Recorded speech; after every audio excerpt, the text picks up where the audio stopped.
Hello everyone. स्वागत है आपका आपके अपने चैनल हंसराज स्टडी मटेरियल में।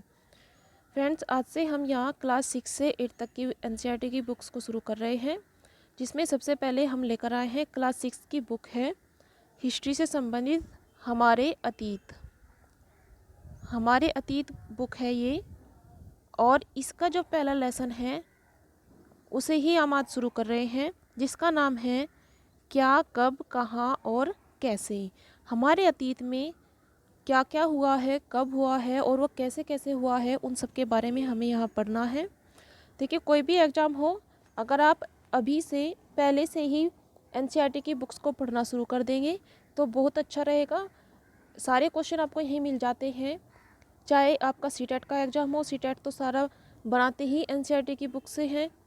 यूपी टेट हो, हिस्ट्री हमें पढ़नी है। यूपीएससी का पेपर हो, यूपी ट्रिपल एससी का पेपर हो, एनसीईआरटी की बुक्स को तो आपको पढ़ ही लेना चाहिए।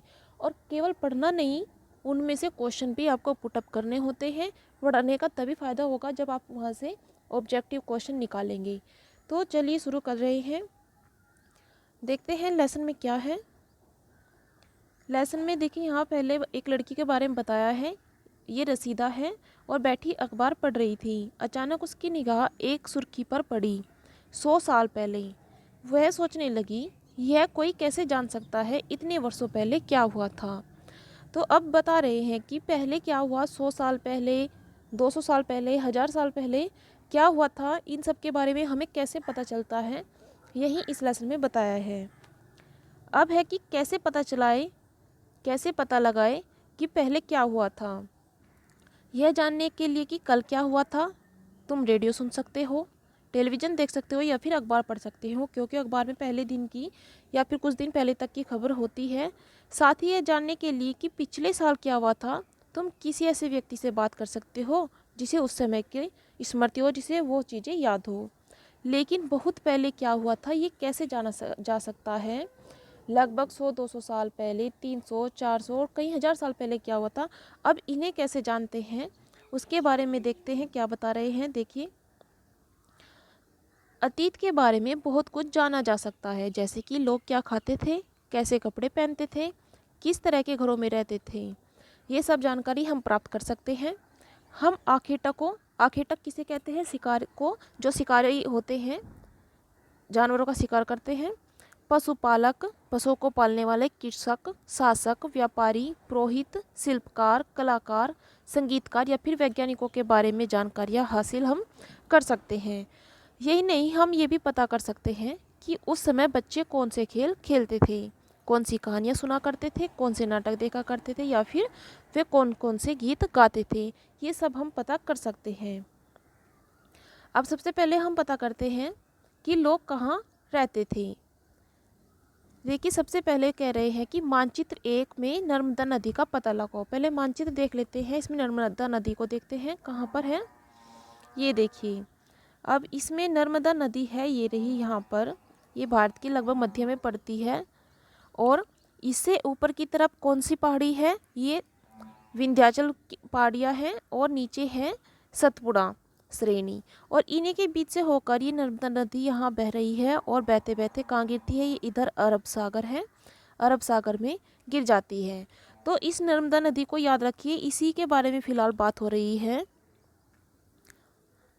देखते हैं क्या बात कर रहे हैं। नर्मदा नदी के बारे में पता लगाओ। कई लाख वर्ष पहले से लोग इस नदी के तट पर रह रहे हैं। तो ये जो नर्मदा नदी है, इसके तट पर लाखों वर्षों से व्यक्ति रह रहे हैं। यहाँ रहने वाले आरंभिक लोगों में कुछ कौन थे, कुशल संग्राहक थे जो आसपास के जंगलों की विशाल संपदा से परिचित थे और अपने भोजन के लिए वे जड़, फल और जंगल के अन्य उत्पादों का यहीं से संग्रह किया करते थे। वे जानवरों का आखेट अर्थात उनका शिकार भी किया करते थे। तो नर्मदा नदी के किनारे रहने वाले लोगों की यहाँ बात हो रही है। अब इसके बाद क्या कह रहे हैं, अभी तो हमने नर्मदा नदी के बारे में देखा। अब उत्तर पश्चिम की सुलेमान और किरथर पहाड़ियों का पता लगाओ। इसे देख लेते हैं। ये रही, देखिए, उत्तर पश्चिम, ये एरिया जो है यहाँ का, ये उत्तर पश्चिम एरिया है। ऊपर उत्तर हो गया। अब इसमें सुलेमान और किरथर, ये रही सुलेमान और किरथर की पहाड़ियाँ। अब इनके बारे में बात हो रही है। इसी क्षेत्र में कुछ ऐसे स्थान हैं जहां लगभग 8,000 वर्ष पूर्व स्त्री पुरुषों ने सबसे पहले गेहूं तथा जौ जैसी फसलों को उपजाना आरंभ किया था। तो देखिए यहाँ से कितने इंपॉर्टेंट क्वेश्चन निकल कर आता है कि 8,000 वर्ष पूर्व स्त्री पुरुषों ने सबसे पहले गेहूं और जौ जैसी फसलों को उपजाना कहाँ शुरू किया था? वो किया था उत्तर पश्चिम की सुलेमान और किरथर की पहाड़ियों पर। यहाँ उन्होंने भेड़, बकरी, गाय, बैल जैसे पशुओं को पालतू बनाना शुरू किया था। ये लोग गांव में रहते थे। उत्तर पश्चिम में गारो उत्तर अभी हमने उत्तर पश्चिम इस एरिया में देखा था। अभी बात हो रही है उत्तर पूर्व की, इस साइड की। उत्तर पूर्व में गारो तथा मध्य भारत में विंध्य पहाड़ियों का पता लगाओ। विंध्य पहाड़ी जो हमने अभी देखी थी, जहाँ से नर्मदा नदी बह रही है, और उत्तर पूर्व जो ये इस साइड का क्षेत्र है, जैसे कि ये भारत की आकृति है, तो यहाँ पर जो ये क्षेत्र है इसे ही उत्तर पूर्व बोलते हैं। असम, जो मेघालय में गारो की पहाड़ियाँ हैं, गारो, खासी, उनके बारे में बात हो रही है। कुछ अन्य ऐसे क्षेत्र थे जहाँ कृषि का विकास हुआ, जहाँ सबसे पहले चावल उपजाया गया, वे स्थान विंध्य के उत्तर में स्थित है। तो सबसे पहले चावल कहाँ उगाया गया? विंध्य के उत्तर में। ये देखिए, यहाँ का जो क्षेत्र है इसे ही उत्तर पूर्व बोला जाता है। और ये रही यहाँ पर गारो की पहाड़ियाँ। चलिए आगे एक बार इस मैप को अच्छे से देख लेते हैं। मैप में क्या है, देखिए इधर ये फ़िलहाल पाकिस्तान का एरिया है, और ये यहाँ से सिंधु नदी तंत्र है, जिसमें झेलम, चेनाब, रावी, सतलज, और ये यहाँ से सिंधु नदी, ये सारी आकर इधर पाकिस्तान में बहते हुए बाद में कहाँ गिरती है? ये यहाँ गिर जाती है अरब सागर में। इसी तरह यहाँ पर ये गंगा नदी तंत्र है, जिसमें कई नदियाँ, जैसे कि ये गंगा नदी तंत्र है, इधर से यमुना, चंबल, सोन नदी आकर गंगा नदी में मिल जाती है। इधर ब्रह्मपुत्र नदी तंत्र है, जो यहाँ से निकलती हुई और अरुणाचल प्रदेश से, असम, बांग्लादेश से होते हुए, बांग्लादेश, पश्चिम बंगाल से होते कहाँ जाती है? ये बंगाल की खाड़ी में गिर जाती है। इसके बाद यहाँ पर सतपुड़ा श्रेणी है, यहाँ इनके बीच से होकर नर्मदा नदी बह रही है। इसके बाद ये ताप्ती नदी है, यहाँ पर यहाँ महानदी बह रही है, जो उड़ीसा के तट से होते हुए बंगाल की खाड़ी में गिर जाती है।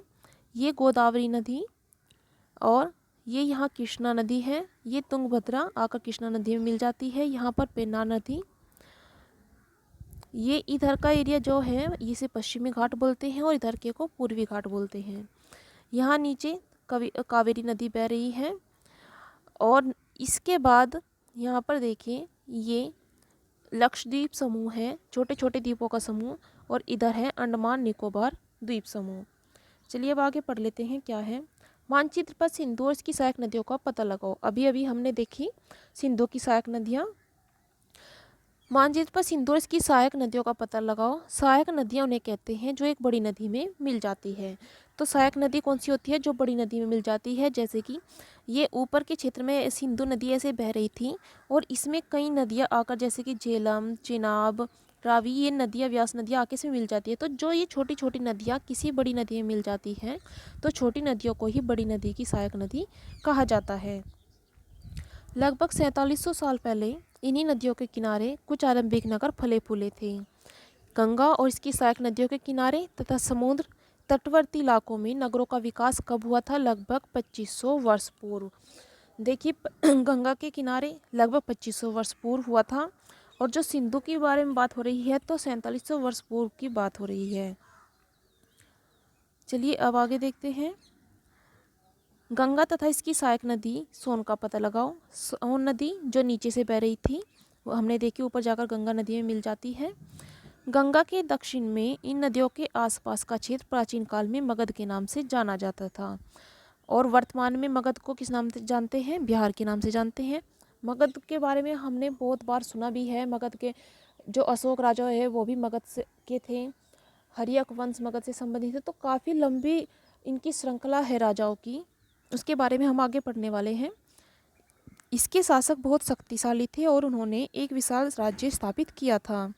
देश के अन्य हिस्सों में भी ऐसे राज्यों की स्थापना की गई थी। लोगों ने सदैव उपमहाद्वीप के एक हिस्से से दूसरे हिस्से तक की। चलिए पहले यहाँ देख लेते हैं क्या है। ये देखिए, मानचित्र 1 में दक्षिण एशिया में कौन कौन से देश आते हैं वो बता रहे हैं। आधुनिक भारत, पाकिस्तान, बांग्लादेश, नेपाल, भूटान और श्रीलंका, ये दक्षिण एशिया के देश हैं। और अफगानिस्तान, ईरान, चीन तथा म्यांमार आदि पड़ोसी देशों को दर्शाता है। तो अभी जो यहाँ हमने मानचित्र एक देखा था उसमें अलग अलग देश दिखाए गए हैं। दक्षिण एशिया एक महाद्वीप से छोटा है, लेकिन विशालता तथा बाकी एशिया से समुद्रों, पहाड़ियों और पर्वतों से बटे होने के कारण इसे प्राय उपमहाद्वीप कहा जाता है। क्या कहा जाता है? उपमहाद्वीप कहा जाता है। देखिए यहाँ पाकिस्तान, इसके बाद यहाँ बांग्लादेश, इधर ऊपर आके चीन मिल जाता है, यहाँ तिब्बत का क्षेत्र है, ये यहाँ नेपाल देश है, ये भूटान हो गया इधर, यहाँ म्यांमार अर्थात बर्मा जिसे कहा जाता है, ये बांग्लादेश है, और यहाँ पर श्रीलंका। तो ये इसके पड़ोसी देश है हमारे भारत के। चलिए आगे देखते हैं अब क्या है। लोगों ने सदैव उपमहाद्वीप के एक हिस्से से दूसरे हिस्से तक की यात्रा की। कभी कभी हिमालय, ऊंचे पर्वतों, पहाड़ियों, रेगिस्तान, नदियों तथा समुद्र के कारण यात्रा जोखिम भरी होती थी। फिर भी ये यात्रा उनके लिए असंभव नहीं थी। तो यात्रा के बारे में बता रहे हैं कि यात्रा करने में कितनी प्रॉब्लम होती थी। कभी कभी लोग काम की तलाश में तो कभी प्राकृतिक आपदाओं के कारण एक स्थान से दूसरे स्थान जाया करते थे। ये क्वेश्चन बहुत बार आया है कि लोग एक जगह से दूसरी जगह क्यों जाते थे। वे भोजन की तलाश में जाते थे, अपने काम की तलाश में जाते थे, या फिर कुछ अन्य कारण भी हो सकते थे। कभी कभी सेनाएं दूसरे क्षेत्र पर विजय हासिल करने के लिए भी दूसरे क्षेत्रों में जाती थीं। इसके अतिरिक्त व्यापारी कभी काफिले में तो कभी जहाज़ों में अपने साथ मूल्यवान वस्तुओं को भी एक स्थान से दूसरे स्थान ले जाते रहे हैं। धार्मिक गुरु लोगों को शिक्षा और सलाह देते हुए एक गांव से दूसरे गांव, एक कस्बे से दूसरे कस्बे जाते थे। कुछ लोग नए रोचक स्थानों को खोजने की चाह में भी दूसरे जगहों की यात्रा करते थे। इन सभी यात्राओं से लोगों को एक दूसरे के विचारों को जानने का अवसर प्राप्त होता था। आज लोग यात्राएं क्यों करते हैं? एक बार फिर से मानचित्र को देखो। पहाड़ियाँ, पर्वत, समुद्र और इस महाद्वीप की प्राकृतिक सीमा का निर्माण करते हैं। हालांकि लोगों के लिए इन सीमाओं को पार करना आसान नहीं था। जिन्होंने ऐसा चाहा वे ऐसा कर सकें, पर्वतों की ऊंचाइयों को छू सकें, गहरे समुद्रों को पार कर सकें। उपमहाद्वीप के बाहर भी कुछ लोग यहाँ आए और आने के बाद यहीं बस भी गए। लोगों के इस आवागमन ने हमारी सांस्कृतिक परंपराओं को समृद्ध किया। कई सौ वर्षों से लोग पत्थर को तराशने, संगीत रचने, यहाँ तक कि भोजन बनाने के नए तरीकों के बारे में एक दूसरे के विचारों को अपनाते रहे हैं। जब मान लीजिए दूसरे व्यक्ति हमारे देश में आते हैं तो क्या होता है, वे अपने साथ साथ अपनी संस्कृतियाँ, अपना रहन सहन का तरीका, अपने खाने का तरीका, नई नई चीज़ों के बारे में हमें बताते हैं, उनसे अवगत कराते हैं, और धीरे धीरे एक दूसरे से व्यक्ति, उनके आसपास के व्यक्ति उन्हें अपना लेते हैं। तो नई संस्कृतियों को जानने का हमें यहाँ मौका मिलता है। देश के नाम, अब देश के नाम के बारे में पढ़ते हैं।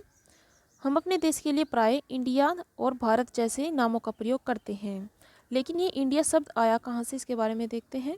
इंडिया शब्द निकला है इंडस शब्द से, जिसे संस्कृत में सिंधु कहा जाता है। एटलस में ईरान और यूनान का पता लगाओ।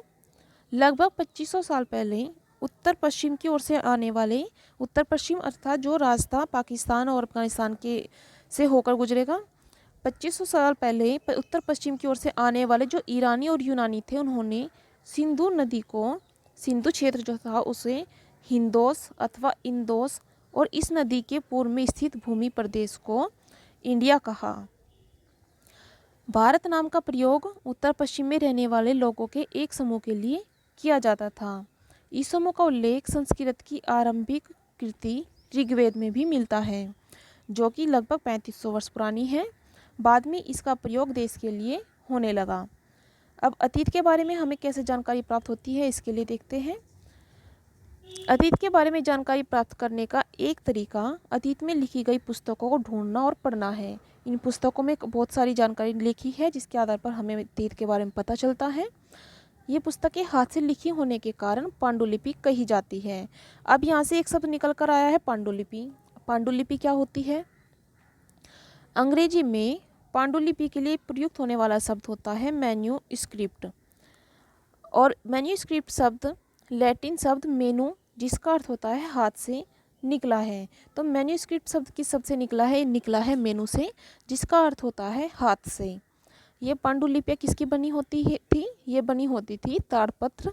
ताड़पत्र क्या है? अथवा हिमालय क्षेत्र में उगने वाले भूर्ज नामक पेड़ की छाल से विशेष तरीके से तैयार किया गया एक भोजपत्र होता था, जिस पर लिखा जाता था। और इस पत्र पर जब हाथ से लिखा जाता था तो उसे पांडुलिपि कह देते थे। जैसे कि देखिए यहाँ पर ये एक पांडुलिपि ही है जिस पर लिखा गया है। इसके बाद इतने वर्षों में इनमें से कई पांडुलिपियों को कीड़ों ने खा लिया, कुछ नष्ट कर दी गई, फिर भी कई पांडुलिपि आज भी उपलब्ध है और प्राय ये पांडुलिपि मंदिर और विहारों में प्राप्त होती है। इन पुस्तकों में धार्मिक मान्यता, व्यवहार, राजाओं के जीवन, औषधि, विज्ञान आदि सभी के बारे में हमें जानकारी प्राप्त होती है। इसके अतिरिक्त हमारे यहाँ महाकाव्य, कविताएं और नाटक भी हैं, जिनसे हमें बहुत सारी जानकारी प्राप्त होती है। इनमें से कई तो संस्कृत भाषा में लिखे गए हैं और जबकि अन्य प्राकृत और तमिल भाषा में लिखे हैं। प्राकृत भाषा का प्रयोग आम लोग करते थे, जो आम जनता होती थी वो करती थी प्राकृत भाषा का प्रयोग। हम अभिलेखों का भी अध्ययन कर सकते हैं, लेकिन यहाँ से क्वेश्चन निकलता है कि अभिलेख क्या है। अभिलेख ऐसे लेख होते हैं, ऐसे लेख पत्थर या धातु जैसे अपेक्षाकृत कठोर सतहों पर उत्कीर्ण किए जाते हैं। तो पत्थर या ऐसी कोई चट्टान, सख्त धातु पर लिखे गए जो लेख लिखे जाते हैं उन्हें ही अभिलेख कहा जाता है। कभी कभी शासक या अन्य लोग अपने आदेशों को इस तरह उत्कीर्ण करवाते थे ताकि लोग उन्हें देख सके, पढ़ सके और उनका पालन कर सकें। कुछ अन्य प्रकार के भी अभिलेख मिलते हैं। देखिए यहाँ पर ये एक अभिलेख ही है जो धातु पर लिखवाया गया है, जिनमें राजा रानियों सहित अन्य स्त्री पुरुषों ने भी अपने कार्यों का विवरण करवाया है। उदाहरण के लिए प्राय शासक जो लड़ाइयाँ होती थी और जब उनमें विजय प्राप्त कर लेते थे तो उन लड़ाइयों का वर्णन करवाते थे। चलिए यहाँ पर देखते हैं क्या है। ये देखिए लगभग 2500 वर्ष पुराना ये अभिलेख, यहाँ इस अभिलेख की बात हो रही है, वर्तमान अफगानिस्तान के कंधार से प्राप्त हुआ है। और ये अभिलेख है किसका? अशोक नामक जो शासक था उसके आदेश पर लिखवाया गया था। इस शासक के विषय में तो आगे पढ़ेंगे, लेकिन अशोक के बारे में लगभग सभी जानते हैं। जब हम कुछ लिखते हैं तब हम किसी लिपि का प्रयोग करते हैं। देखिए इस पर जो लिखा गया है ये अलग लिपि है। लिपि अक्षरों या संकेतों से बनी होती है। जब हम कुछ बोलते या पढ़ते हैं तब हम एक भाषा का प्रयोग करते हैं। तो देखिए जब लिखते हैं लिपि का प्रयोग करते हैं, लेकिन जब बोलते हैं तो भाषा का प्रयोग करते हैं। यह अभिलेख इस क्षेत्र में प्रयुक्त होने वाली यूनानी तथा अरमेइक नामक दो अलग अलग लिपि और भाषाओं में लिखा गया है। अब आगे देखते हैं। इसके अतिरिक्त अन्य कई वस्तुएं अतीत में बनी और प्रयोग में लाई जाती थीं। ऐसी वस्तुओं का अध्ययन करने वाला व्यक्ति क्या कहलाता है? पुरातत्वविद कहलाता है। जो अतीत में की वस्तुएं हैं उनका अध्ययन करने वाले व्यक्ति को कहते हैं पुरातत्वविद। और पुरातत्वविद पत्थर और ईंट से बनी इमारतों के अवशेष, चित्रों और मूर्तियों का अध्ययन करते हैं। वे औजार, हथियार, बर्तन, आभूषण तथा सिक्कों की प्राप्ति के लिए छानबीन तथा खुदाई भी करते हैं। इनमें से कुछ वस्तुएं पत्थर, पकी मिट्टी और धातु की बनी हो सकती है। ऐसे तत्व कठोर तथा जल्दी नष्ट न होने वाले होते हैं। देखिए यहाँ पर दिखाया गया है एक प्राचीन नगर से प्राप्त पात्र। तो ये जो पात्र है प्राचीन नगर से प्राप्त हुए हैं। और इस तरह के पात्रों का प्रयोग कब होता था? लगभग 4700 साल पहले, 4700 वर्ष पहले इनका प्रयोग होता था। इसके बाद दाएं में एक पुराना चांदी का सिक्का दिखाया गया है। ये देखिए यहाँ पर ये तो चांदी का सिक्का है, इनका प्रयोग लगभग 2500 वर्ष पहले होता था। हमारे द्वारा आज प्रयोग आने वाले सिक्कों से ये अलग है। और कैसे अलग है इसे देखिए और हमारे सिक्कों को देखिए तब पता चलेगा। पुरातत्वविद जानवर, चिड़िया और मछलियों की हड्डियां भी ढूंढते हैं। क्योंकि इनसे ये जानने में भी मदद मिलती है कि अतीत में लोग क्या खाते थे। वनस्पति के अवशेष बहुत मुश्किल से बच पाते हैं। यदि अन्न के दाने या लकड़ी के टुकड़े जल जाते हैं तो जले हुए रूप में बचे रहते हैं। अब इसके बाद आगे देखते हैं, पांडुलिपि, अभिलेख तथा पुरातत्व से ज्ञात जानकारियों के लिए इतिहासकार प्राय स्रोत शब्द का प्रयोग करते हैं। तो ये जो पांडुलिपि, अभिलेख और जो पुस्तकें हैं उन्हें क्या कहा जाता है, उनके लिए स्रोत शब्द का प्रयोग किया जाता है। इतिहासकार उन्हें कहते हैं जो अतीत का अध्ययन करते हैं। तो अतीत का अध्ययन करने वाले को इतिहास कहा जाता है। स्रोत के प्राप्त होते ही अतीत के बारे में पढ़ना बहुत रोचक हो जाता है, क्योंकि इन स्रोतों की सहायता से हम धीरे धीरे अतीत का पुनर्निर्माण करते जाते हैं। अतः इतिहासकार तथा पुरातत्वविद उन जासूसों की तरह होते हैं जो इन सभी स्रोतों का प्रयोग सुराग के रूप में कर अतीत को जानने का प्रयास करते हैं।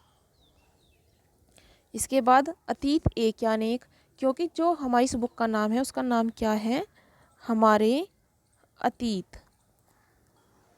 ना कि हमारा अतीत। हमारा अतीत तो नहीं है ना, क्या लिखा है, हमारे अतीत। तो हमारे अतीत का ही अर्थ यहाँ बताया है। तो इसका अर्थ क्या हो जाता है कि अनेक, अतीत एक या अनेक, अतीत एक ही है या अनेक है, उसके बारे में देख लेते हैं। यहाँ अतीत शब्द का प्रयोग बहुवचन के रूप में किया गया है। ऐसा इस तथ्य की ओर ध्यान दिलाने के लिए किया गया है कि अलग अलग समूह के लोगों के लिए अतीत अलग अलग होते थे। उदाहरण के लिए पशुपालक या कृषकों का जीवन राजा और रानियों के जीवन से बिल्कुल अलग होता था। व्यापारियों का जीवन शिल्पकारों के जीवन से बहुत अलग था। हम आज भी देखते हैं उस समय भी देश के अलग अलग हिस्सों में लोग अलग अलग व्यवहार और रीति रिवाजों का पालन करते थे। उदाहरण के लिए अंडमान द्वीप के अधिकांश लोग अपना भोजन मछलियाँ पकड़कर, शिकार करके, फल फूल के संग्रह द्वारा प्राप्त करते थे। इसके विपरीत जो शहरों में रहने वाले व्यक्ति थे वे खाद्यापूर्ति के लिए अन्य व्यक्तियों पर निर्भर करते थे। तो इस तरह से इन दोनों जगहों पर, अलग अलग जगहों पर रहने वालों के अतीत भी अलग अलग थे, उनका रहन सहन अलग था, उनके रीति रिवाज अलग थे। इसके अतिरिक्त एक अन्य तरह का भी भेद है। उस समय शासक अपनी विजयों का तो लेखा जोखा रखते थे। यही कारण है हमें उन शासकों और उनके द्वारा लड़ी जाने वाली लड़ाइयों के बारे में काफ़ी कुछ पता है, लेकिन जो शिकारी, मछुआरे, संग्राहक, कृषक या पशुपालक जैसी आम जनता थी उनके कार्यों के बारे में कोई भी लेखा जोखा नहीं रखा जाता था, जिससे हमें उनके बारे में जानकारी भी नहीं मिलती थी।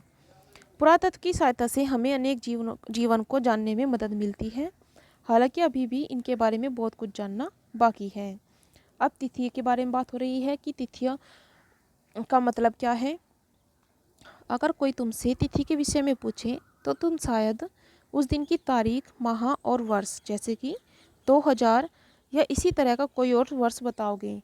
वर्ष की ये गणना ईसाई धर्म प्रवर्तक ईसा मसीह के जन्म की तिथि से की जाती है, अर्थात जब ईसा मसीह का जन्म हुआ था तब से की जाती है। अर्थात 2000 वर्ष कहने का तात्पर्य है ईसा मसीह के जन्म के 2000 वर्ष बाद से। ईसा मसीह के जन्म से पहले की सभी तिथियाँ ईसा पूर्व के रूप में लिखी जाती है। देखिए ऐसे लिखा रहता है, तो इसका अर्थ क्या होता है, ईसा पूर्व, अर्थात जब ईसा का जन्म नहीं हुआ था।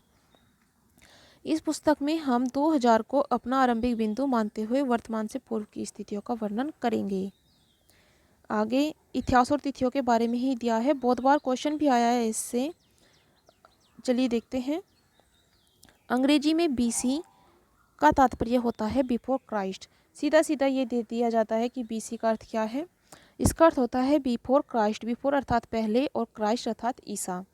कभी कभी तिथियों से पहले AD भी लिखा जाता है। AD अर्थात एनो डोमिनी। ये शब्द दो लैटिन शब्दों से बना है और इसका तात्पर्य होता है ईसा मसीह के जन्म से के वर्ष से। कभी कभी AD की जगह CE और BC की जगह BCE का प्रयोग होता है। अब ये CE और BCE क्या है, देखिए CE अक्षरों का प्रयोग होता है कॉमन ईरा के लिए और BCE का होता है बिफोर कॉमन ईरा के लिए। इन शब्दों का प्रयोग इसलिए करते हैं क्योंकि विश्व के अधिकांश देशों में अब इस कैलेंडर का प्रयोग सामान्य है, सभी लगभग इसी कैलेंडर का प्रयोग करते हैं। भारत में तिथियों के इस रूप को लगभग 200 वर्ष पहले ही शुरू हुआ है। कभी कभी अंग्रेजी के BP अक्षरों का प्रयोग भी होता है जिसका अर्थ होता है बिफोर प्रेजेंट। तो यहाँ आप सभी तिथियों के बारे में जान चुके होंगे, कैसे इन तिथियों को लिखा जाता है और इनका क्या अर्थ भी होता है। अन्यत्र में पढ़ लेते हैं क्या है। हमने पहले पढ़ा अभिलेख कठोर सतहों पर उत्कीर्ण करवाए जाते हैं। इनमें से कई अभिलेख कई सौ वर्ष पूर्व लिखे गए थे। सभी अभिलेखों में लिपि और भाषाओं का प्रयोग होता हुआ है। समय के साथ साथ अभिलेखों में जो भाषा और लिपि का प्रयोग होता था उसमें बदलाव भी आ चुका है। विद्वान ये कैसे जान पाते हैं कि क्या लिखा है? तो इसका पता करने के लिए, इसका पता ज्ञात लिपि का अर्थ निकालने के लिए एक प्रक्रिया द्वारा किया जाता है। जैसे कि इस प्रकार से ज्ञात अज्ञात लिपि को जानने की एक प्रसिद्ध कहानी उत्तरी अफ्रीकी देश मिस्र से मिलती है। लगभग 5000 वर्ष पूर्व यहाँ राजा रानी रहते थे।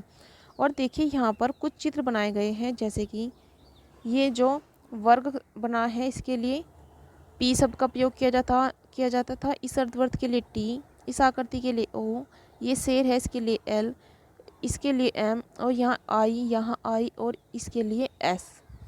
ऐसे ही यहाँ पर देखिए त्रिभुज के लिए के, शेर के लिए एल, इसके लिए आई, यहाँ ओ पी। तो यहाँ पर इन सभी संकेतों के लिए, चित्रों के लिए एक विशेष शब्द है। मिस्र के उत्तरी तट पर रोसेटा नाम का एक कस्बा है। यहाँ ऐसा उत्कीर्ण पत्थर मिला है जिस पर एक ही लेख 3 अलग अलग भाषाओं और लिपि, उसमें भाषा कौन कौन सी? यूनानी और मिस्र लिपि के 2 प्रकारों में है। कुछ विद्वान यूनानी भाषा पढ़ सकते थे। उन्होंने बताया यहाँ राजा और रानियों के नाम एक छोटे से फ्रेम में दिखाए गए हैं। इसे कारतूस कहा जाता है। इसके बाद विद्वानों ने यूनानी और मिस्र संकेतों को अगल बगल रखते हुए मिस्री अक्षरों की समानार्थक ध्वनियों की पहचान की। जैसे कि तुम देख सकते हो यहाँ एल अक्षर के लिए शेर, ए अक्षर के लिए चिड़िया का चित्र बना है। एक बार जब उन्होंने ये जान लिया कि विभिन्न अक्षर किस किस के लिए प्रयोग हुए हैं तो आसानी से अभिलेखों को वे पढ़ भी सकें। तो ये आज का ये लेसन था जो हमने यहाँ पढ़ा।